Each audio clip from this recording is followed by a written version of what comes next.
What's up, everyone? Welcome to Ya Podcast, episode 16 with me, Smash Pop. I'm Jeremy, and this is a podcast where Jason and I, we get together, we hang out, we talk about stuff, and we spread those good vibes.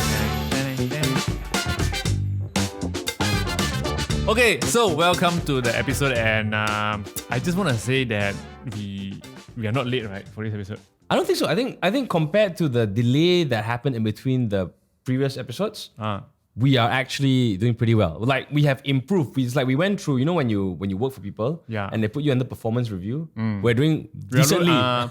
Meet expectation. Meet expectation. Not above, not below. Never mind. We are what they call quiet quitting. Have you heard that term yet? Not yet. No, quiet quitting is a new thing. What's right? that? So there was a little bit of this controversy online where they said, like, people who just go to work and do what is expected of them and go home after, you are quietly quitting. It's like you're just there to do the work and go home. Like, you in your head, you're not working on, you're quitting. You quietly. don't want to excel. Right. Oh. But then that got a lot of blowback because people were like, but that's what work's all about. You go in, you do your shit, then you go home. What for you want to do more? Agree. But what I do is I usually just go to work and don't do work and then go home. Wow. Like a true Malaysian. Okay, speaking of also welcome back, by the way. Like, it feels like every time I do an episode of the podcast with you, it's like you just fly to US and come back. No lah, we don't do one episode every 3 months. The last time was like 3 months ago, right? The US trip. Yeah, man. So anyway, I'm back. You're back, yes. So for those of you just a few days ago who missed out, Jason went back to America, went back to Apple Park. He balik kampung. Correct. To check out the launch of the new iPhones. Correct, and some other devices. Okay. So now we need now that we have you back, right? Come Why not? Instead of me telling you all the stories, right? You give me questions, then I ask you. Okay. Hey, then I answer you. Oh, ooh, wow. Okay. Well, this is like getting me to become interview. Let me get my interviewing brain on. Okay. So you can ask anything about the trip, the flight, the products, or anything. Okay, let's just first start with, we talked about like your journey the last time, so we're not going too deeply into that. Okay. But the second time back, did you still feel the same sense of amazement? Or are you like, The sense of amazement has decreased, definitely. Right. Because half of the things there I've already seen. Right. You know, and especially this time around, we are not able to enter Apple Park. So that big chunk of excitement is not there. Right. So, like everything else, like for example, arriving at the main entrance, you know, entering the guardhouse, walking the path to Steve Jobs Theatre. All these are exciting, but I've already experienced it before. Right. Hence, it's not as like, whoa, like that, you know. But I was still like a bit like kanchong excited because being there feels good. Right. You know, being there around all these people who are also excited about the new gadgets feels good. Then entering the Steve Jobs Theatre is something new to me. Hence, that part of excitement is like very, very high. Right. Yeah. So that's. Hope that answers your questions about my excitement in the Apple Store. So like you've done the Apple Store, is the Apple Store. Can you actually buy iPhones there if you want Cannot. to? Cannot. Can. So right at the entrance, there's this building called Apple Park Visitor Center. Right. It's basically an Apple Store. So actually, Apple Store is correct. It's basically an Apple Store, which is very big and nice. That's where people buy the Apple t-shirts. Right. But they also have all the other Apple stuff for you to buy. Like the iMacs, you know, the iPhones, iPads, whatever. It's basically like a normal Apple Store. But it's just right outside the entrance for everyone to visit. So if you got any like warranty claim, you just go behind. Correct. You can just go there and say, hey, my iPhone rosak. Correct like that. Okay. So what would you say that this trip was a better trip than the last one, or like you got more space, more time to breathe, I guess? A better trip in the sense that I am able to expect what is going to happen. Hence, I am more prepared mentally and also physically. You know, mentally it's like, okay, I know the flow is like this, you know. I know after this, I need to do this. So I need to prepare myself to rush and, shoot whatever content that I need to shoot. And I know where it is and stuff like that. Okay. Yeah. Okay. Now let's get into the nitty-gritty lah. Okay. Obviously, like the new iPhones, man. iPhone 14. Correct. iPhone 14, iPhone 14 Max, iPhone 14 Pro, iPhone Plus, Pro Max. not Max. Oh, Plus. Okay, Plus. So like, what is how do you feel overall about the new lineup of phones? So basically, the iPhone 14 and the 14 Plus, I can say like they are like the basic version of the new iPhones. It's just that it's separated into two different sizes now. So if you want a bigger phone, you can get the Plus. And it's really just the screen size. It's just the size difference. Okay. The screen size. Then it basically looks exactly like the iPhone 13. Okay. Right? No difference at all, actually. It's just the internal change.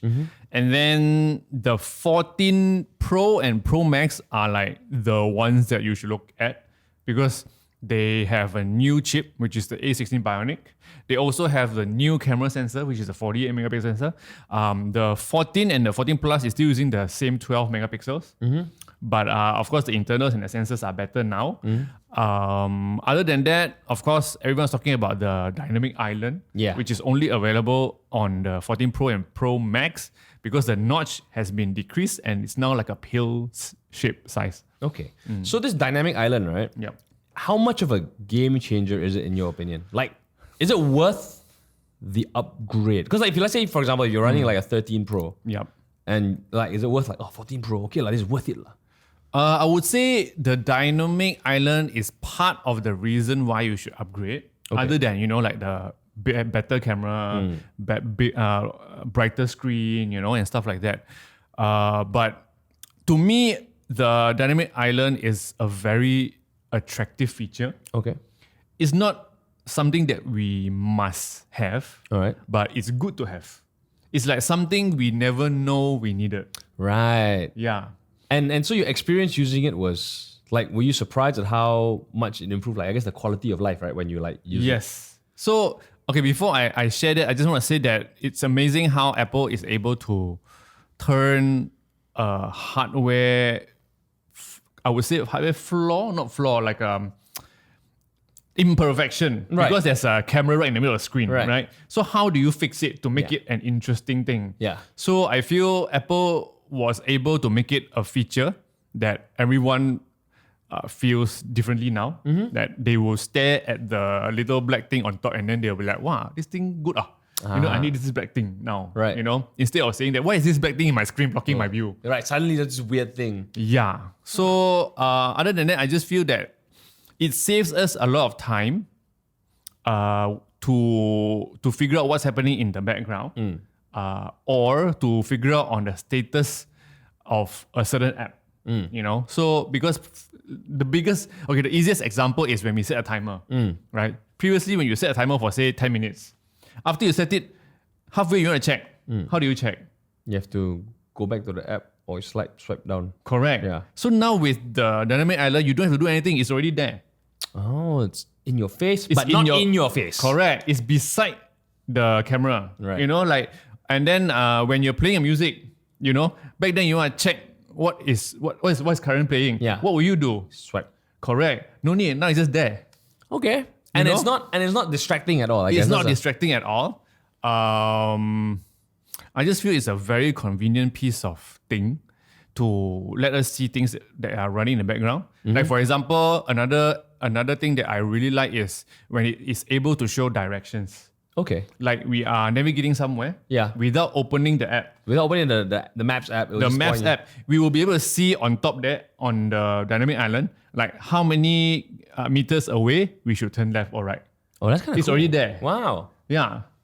So because of that, we can do other things. We don't have to open the map app just to see whether we need to turn left or right. Very cool, You man. know? Yeah. So in terms of like obviously the phone obviously is looking really good, I have to say. Then also there's some improvements to kind of like the stabilization and all that kind of stuff. Yeah. So, okay, to be honest, this thing is not new, right? A lot of Android phones in the market now already have this. So basically, it's not the basic optical OIS feature. It's basically optical OIS, maybe with some electronic stabilization, right? Whereby it is using the hardware to help you to stabilize, and then it will use the software to also further stabilize. Like in using internal gyro information. and all that. And then software algorithm to help you to stabilize. And if you notice the samples, the videos are very cropped in. right? Yeah. So basically, the general physics is the more stable you want, you need to crop in more so that there's more space for it to go around. Yep. For the middle part of the square to go around. Yep. So I guess they didn't really mention this, but people should know. Or maybe even if you don't know, never mind, because when you use it, you'll realize that how come every time when I use action mode, the video is a little bit more zoom. Yep. Yep. So, but then it's a good feature lah. Like if you don't mind the little bit of zoom, the little bit of crop, you will get very stabilized videos. Like when iPhone says this is a very stabilized video, you will trust it because iPhone can do video very well. They really do. Yeah. They really do. As for the prices for this, so the prices are the same in America. Yes. But like in Malaysia, it's a little bit more expensive, right? Correct, because of the currency exchange. I think back then it was like 4, now it's like 4.5, 4.8. So yeah, it's like Apple will probably say like, hey, not our fault we never increase price, Just that your country like that. So if our currency improves, will the prices become better lor? It will become better? Hopefully lah, Go Malaysia, please be stronger. I also want to buy iPhone. and then the other device that was really like popular, really interesting was the new Apple Watches. Correct. Right? They had the Apple Watch Ultra is like the one that everyone wants. Everyone wants to talk about it now. Yeah, man. Yeah, like totally put the Series 8 at the back. Like nobody cares. Actually, let's just start about like the Series 8 a little bit first. So in terms of an improvement for the Series 8, what changed from the previous version? Like what's a new The Series 8 basically now has a little bit more features like you can have this what do you call that? The crash detection. Like when you fall down, then the phone will send fall down SOS. or whatever And then basically like the screen is better, probably last longer, whatever. And then as well, you can like track your period. I mean, yes, but at the same time, it is not like a feature tied to the iPhone, the Series 8 only. Like it's just a software feature. Right. Yeah, but then again, it can now track temperature. The temperature one is different because it has a separate temperature sensor. Okay. On the watch. Right. So previously, if you have 7 or 6, you won't have this feature because there's no such sensor. Right. Yeah, but because of this sensor, it is able to track like ovulation more efficiently. Because your body temperature changes. Because back then, if you don't have, then it's not so precise. Right. So now you wear Apple Watch, you can tell whether you got fever or not lah.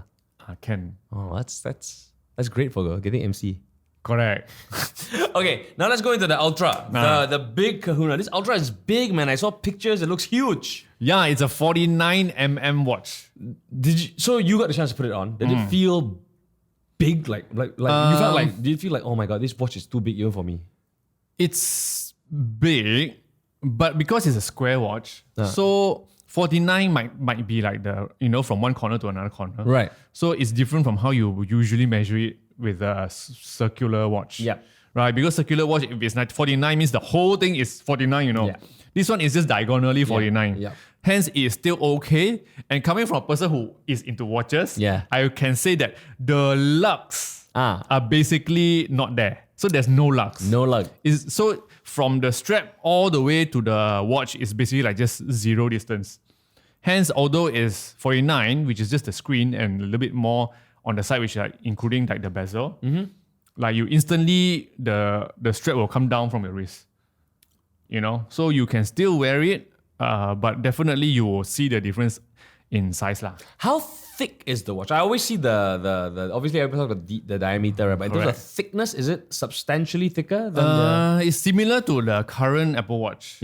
Yeah, not much thicker. So you won't feel like you're gonna like bang into things so much. Not any more than before lah. Not really. And also because the case is titanium, and the case also raised a little bit on the edges. So it kind of protects the sapphire glass. It's got like sapphire glass. Correct. Like back then, not back then lah, like any other Apple Watch, they don't have anything to protect on the side. Okay. Like this is the only watch that has a little bit of like edges to protect. So let's talk a bit about the Ultra. What makes the Ultra aside from the size? It lasts a lot longer. Like per charge is like 36 hours. The normal Apple Watch is The 24? normal Apple Watch is about like 18 or full day. You call it full day, you know. Depends how long is your full day lah, you know. And then they also have this new feature which is like low power mode.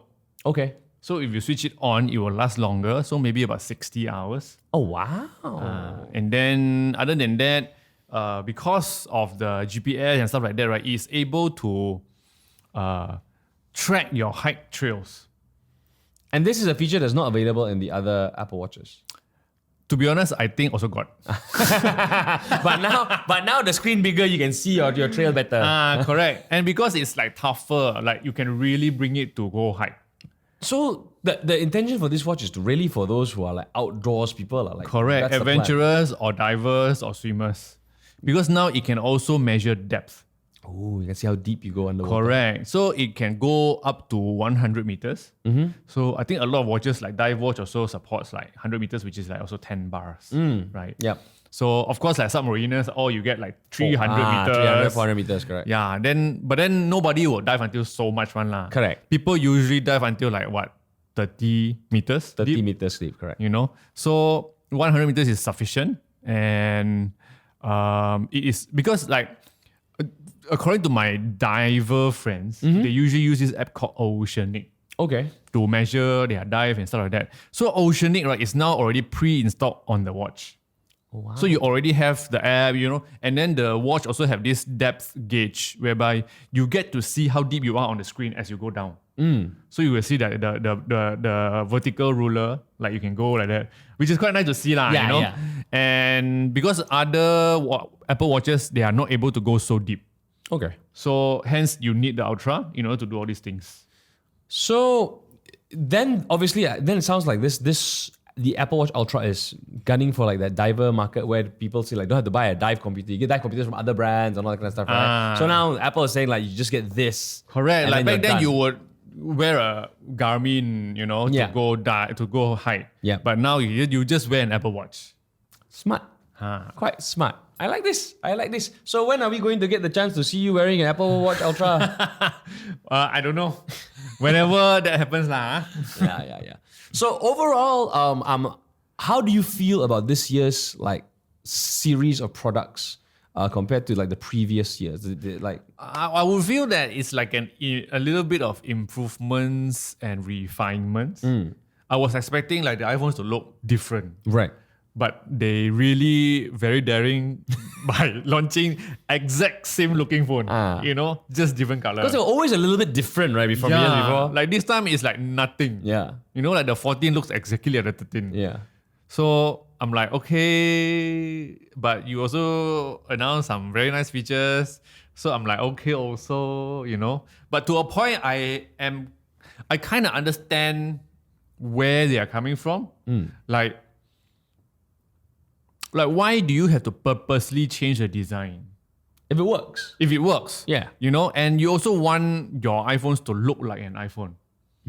Because if you change it every year, then every year it looks different. And where's the signature iPhone look? Okay. You know? Yeah. And I feel that Android phones are always changing design because they need to keep looking fresh to attract users because there are so many Android brands and phones out there. But when it comes to iPhone, there's only iPhone. So when you are the only player using iOS, do you need to change? You don't really. Because if you don't buy this phone, you got no other phones to buy. That's true. Right? Yeah. So, like, you know, like if you look at Volkswagen, their car also never really changed design. Yep. Their Golf is always like Golf. Their Polo is always like Polo. Yeah. You know? So, like that. Okay. I also feel it's probably like the same mindset. So what is your personal favorite color out of the new like iPhone colors? Deep purple. Nice for that one. 要我. Really?要我. Like iPhones do purple very well, you know, and it's always, iPhones do colors very well. but there's something about like their purple phone releases always seem particularly special, one, you know. I also think, Right? yeah. Yeah. Like green and blue is like okay lor, common lor. But when you do purple, it's like quite nice for. Okay lah. I hope you get a purple. Yeah, I also hope. Or else other color also can, I don't mind. In the end, we just put a casing on it. But Buy a purple case. okay, now I my chance to ask you back. So from this launch, what do you feel? What kind of impressions you have, or what do you think attract you the most? Honestly, the Apple Watch Ultra is the most exciting thing for me from this launch. Just generally as a watch person, but also the previous versions of the Apple Watches that came out have always just felt, oh, it's just an Apple Watch, it's just an Apple Watch, right? And whatever improvements were a bit marginal, as you expect, it runs better battery time or new features. But now is an Apple Watch that does something all the other Apple Watches cannot do. Correct. And it is an unexpected thing. Like, you don't expect people to take a smartwatch to go diving. Correct. Like, you know what I mean? And much less an Apple, because the Apple lineup of products is, as hardy as they are not like tools, I feel like. Like you don't go purposely buying an Apple Watch to go into the jungle. Correct. Or to the ocean. But now you can. And that's just interesting to me, because then it just seems like they're branching out into a little bit more adventure. And I think it's really, really cool. Right? But coming from a watch person, like a mechanical watch person, what do you think? Like, will it interfere with someone's watch collection now? So interestingly enough, right? Like, I looked at the Apple Watch Ultra, and I think this is the first time I ever felt like maybe I wanted to get like an Apple Watch. Like, I've never, like, Apple Watches to me is like, okay right? Like, I can do it all on my phone, right? But now with the Apple Watch, there's one thing I cannot do on my phone. I cannot take it diving. Yeah. And that is just such a small, I mean, it's a big deal to execute, but it's a small change, and I was like, so compelling for me. Right? But now the thing is, like, because with things like dive computers and all that kind of stuff, once you buy a dive com, you use it for a few years. So with the Apple Watch Ultra, and this is what we have to see in the future, I guess, will you be compelled to feel like you need to upgrade every year? Or, or like, will one Ultra be good to last you like a couple of years? With that kind of life cycle, you know what I mean? Yeah, I feel that, I mean, with most Apple products, it can probably last you a few years, but if you itchy, the next year you change law. Actually, what I really mean is, like, Apple is going to tempt you next year, and you're going to feel like, maybe I just buy a new Ultra 2. It's like, now we can dive 200 meters. You're like, oh, I need this. That screen is like 50 millimeters big, Yeah, man. But yeah. So I was like, it really just, for me, it was all about the Apple Watch. So will you use like a, say, dive watch mechanical to go dive, or an Apple Watch Ultra now? To be fair, right, I've never actually worn a mechanical dive watch to dive. I've always worn a dive com. Okay. Oh, really? Yeah, I've always gotten like a big ass, like Sunto, like bright yellow color. Then all the submariners all do what? For starters, the Submariner is like if you buy it from a grey market dealer, 100 over K, you want to take that to go diving. But it's meant to go diving, man. It's meant to, but like a lot, like you buy Lamborghini, you're meant to go drive fast, but everybody stuck in traffic jam together in KL. It's just nice to have, all right? Just to know that in case you were in the ocean, you'll be able to. With your Rolex or whatever, right? Okay, so I feel like the Apple Watch has a greater chance of seeing like seawater than the Rolex. Any dive watch that I buy. Any dive watch lah. Yeah, correct. Because like even my RZE, 2,000 ringgit. Also, I probably won't wear it to dive. I'm like, seawater war. Yeah, lor. Later the phone karat, the watch karat how? But can dive war. There we go, right? It's supposed to do it, but Then it's like, but when I'm in the sea, very dark war, and then my loom no more, then how to see time? There we go. I need a screen. And here's what I think is the... And then suddenly you sit down there at Apple Store. Welcome, would you like the Apple Watch Ultra? That is the next launch gambit, okay? Right? And what I find very interesting is I think a lot of these like digital tools will get a greater chance of being used for what their purpose is. Because I would argue that like an Apple Watch, if it does what it's supposed to do, will be more accurate than any mechanical like dive watch. Like your ability to track time, there is no loss of time. Everything is on the dot. Correct. And if you don't run on a battery, your brightness, it will never go dim on you. You will be able to see everything at every possible time. Correct. Right? And then if you get lost in the middle of the ocean, maybe the GPS can find you there. True, because the submariners got no GPS.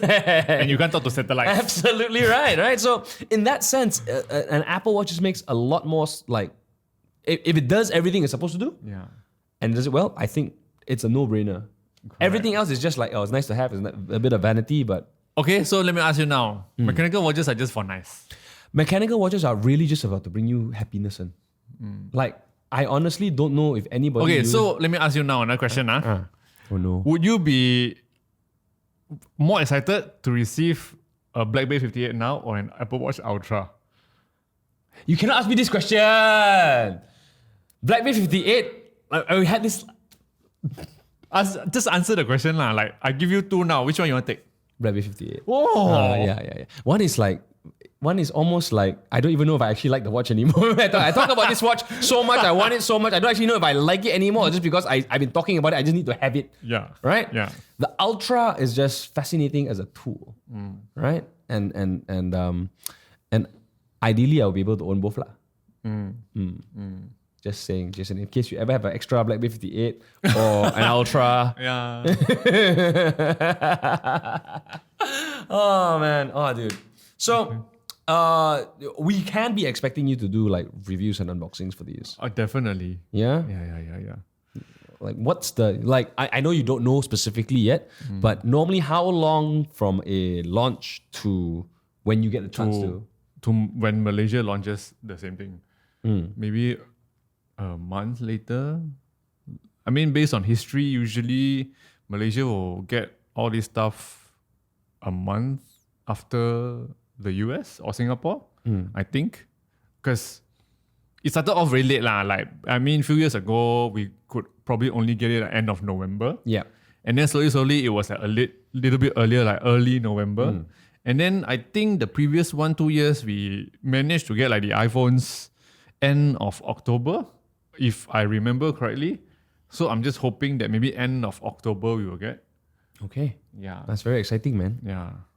And then when the phone comes up, you can go take picture with the new phone. Correct. Oh, I like it. I'm so excited for this. I have to say, I feel like I'm more excited than you are, because like I lived through your life a little bit when it comes to these like iPhone, Apple devices. Yeah. Can't wait. I can't wait to touch the dynamic island Again. You touched it before. Correct. Try to touch it again. Correct. Like properly use it. You are the first Malaysian YouTuber to be in touch with her. Yes, correct. Wow. More important, how does that feel? You know, during the trip, right, I was like, okay, let's hope there's no other YouTubers in Malaysia. Then when I'm there, I'm like, oh, okay, I'm the only YouTuber. Okay, I know already what my video title is gonna be. First Malaysian YouTuber to touch the iPhone 14. That's badass, man. I mean, it's kind of real. I think it's real. Like, I mean, you were there at the launch. If you don't see any other YouTuber, I don't see any Malaysian YouTubers lah. So can use lah. This title can. Yeah. Doesn't matter. Even if there was, we don't know them. So not proven. Correct. So cool, man. So cool. It must have been really stressful making content on the day itself, though. Because I know the way you work, and there's a lot of things that you do, and obviously the level of quality of the work has to be of a certain nature. So did you feel like, were you under pressure to? I was under pressure. I was struggling the whole time. But struggle also you have to make something out lah, you know. Then after managed to shoot everything, because we were only given like quite a short time to be there. How long? To shoot? I think about 1.5 hours. Shared with all the other Shared members with all the 500,000 people trying to grab all these devices to also shoot their content. So after queuing, rushing to the next counter and queue again for the next device, everything, then we have to leave like within like 1.5 hours or 2 maybe max. So I just did what I can do lor. I brought all my cameras and tripods. In the end, I never used, because why? Because no time to set a tripod, no time to set a camera. In the end, what's the best camera to use? It's the one in your pocket, which is the iPhone. Wow. Actually, it's kind of strange that like, you take the old iPhone to shoot the new iPhone. It's like passing the baton like that, right? Right? The last picture and video that your iPhone will take will be a picture and video of your new iPhone. Yeah, like maybe like a picture of me holding the new iPhone after I unbox. And then that's it. Switch off, take the SIM card out, put it into the new one. Yeah, man. Very cool stuff, man. Very cool stuff. Cool. So, anything happened recently for you? Nothing as exciting as you, man. Like on my end, it was No lah, I mean other things lah. No. So like, one thing I have, so like, you know how a couple of weeks ago, a couple of months ago, we both got COVID, right? Yes. And what I found is that You got COVID again. No, I didn't get COVID again. My voice has changed. Oh.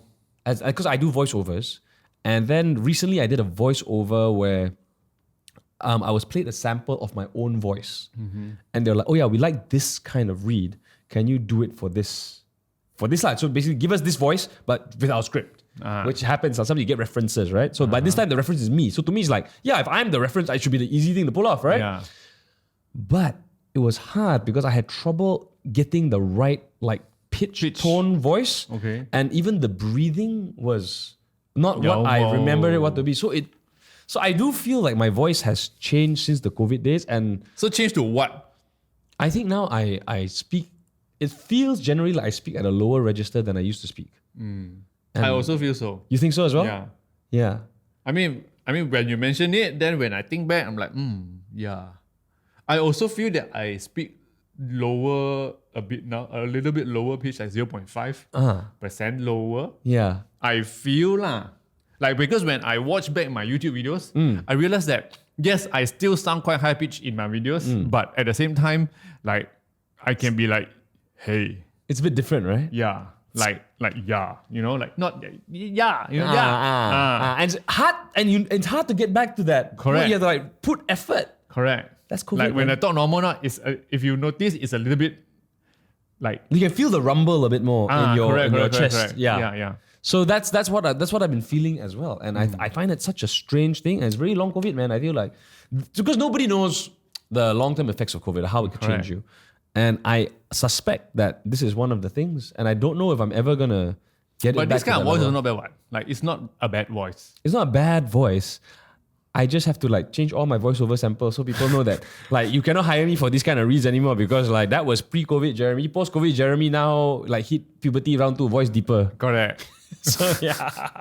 But that was tough, man. Like the breathing and everything was tricky. But it worked out. And now I just have to work. And now I just wonder if like I need to work on it. Like the breathing. I need to do breathing exercise. I need to learn how to breathe again or not. Like take deep breath, 7-second inhale, hold for 3 seconds, 7-second exhale. No need lah. No need. Okay. We just breathe like normal. But if I had an Apple Ultra, I could time myself properly saying. I mean. So anyway, we've reached the end of our show. Hope you enjoyed. And if you really like our show, please follow us. Subscribe to our channel on Spotify and also on Apple Podcasts. And if you like us, follow us on Instagram. I'm SmashPop. I'm Jer Says. So see you guys in the next episode, which will be next week or maybe next month. Depending on what happens. Correct. Okay, see you guys. Bye.